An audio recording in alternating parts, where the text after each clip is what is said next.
Mark 9:23 నమ్మిన వానికి సమస్తమును సాధ్యమే అంటే నిజంగేమిటి? అందరికీ ప్రభువైన యేసుక్రీస్తు నామములో వందనాలు. ఈరోజు మనం మార్కు 9:23 వాక్యాన్ని లోతుగా అర్థం చేసుకుందాం. యేసు అతనితో, నీవు నమ్మగలిగితే నమ్మువానికి సమస్తమును సాధ్యమే అని చెప్పెను. మార్కు 9:23 ఈ ఒక్క వాక్యం ఎంతోతో మందికి ధైర్యాన్ని, ఆశను ఇస్తుంది. కాని దీనిని సరైన సందర్భంలో అర్థం చేసుకోవడం చాలా ముఖ్యం. వివరణ: ఈ వాక్యం చెప్పబడిన సందర్భంలో ఒక తండ్రి తన కుమారుడిని యేసు దగ్గరకు తీసుకొచ్చాడు. ఆ బాలుడు తీవ్రమైన బాధలో ఉన్నాడు. శిష్యులు అతనిని స్వస్థపరచలేకపోయారు.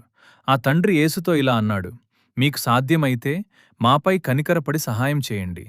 అప్పుడు యేసు ఇలా ప్రత్యుత్తరం ఇచ్చాడు, నీవు నమ్మగలిగితే నమ్మువానికి సమస్తమును సాధ్యమే. యేసు చెప్పిన మాటల అర్థం ఏమిటంటే, దేవునికి అసాధ్యమైనది ఏదీ లేదు. మనం విశ్వాసంతో ఆయనను ఆశ్రయించినప్పుడు ఆయన తన చిత్తప్రకారం అద్భుతంగా కార్యం చేయగలడు. ఇది మనం కోరుకున్న ప్రతిదీ తప్పకుండా జరుగుతుందని ఇచ్చిన వాగ్దానం కాదు. దేవుని చిత్తం, సమయం, జ్ఞానం ఎల్లప్పుడూ పరిపూర్ణమైనవి. మన జీవితానికి అన్వయం: ఈరోజు మీరు సమస్యల్లో ఉన్నారా? భయం, అనారోగ్యం, అప్పులు, కుటుంబ సమస్యలు లేదా నిరాశతో పోరాడుతున్నారా? ఈ వాక్యం మనకు గుర్తు చేస్తుంది, పరిస్థితులు ఎంత కష్టమైనా దేవునిపై విశ్వాసాన్ని విడిచిపెట్టవద్దు. మనకు మార్గం కనిపించకపోయినా దేవుడు మార్గం చేయగలడు. మన బలం తగ్గిపోయినా ఆయన బలం ఎప్పటికీ తగ్గదు.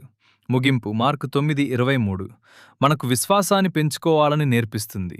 మన జీవితాన్ని దేవుని చేతుల్లో ఉంచి ఆయన చిత్తాన్ని నమ్మి ప్రార్థనలో నిలకడగా ఉంటే దేవుడు తన మహిమ కొరకు అద్భుతమైన కార్యాలను చేయగలడు. ఈ సందేశం మీకు ఆశీర్వాదంగా ఉంటే దీన్ని ఇతరులతో కూడా పంచుకోండి. దేవుడు మిమ్మల్ని సమృద్ధిగా ఆశీర్వదించుగాక. ఆమేన్.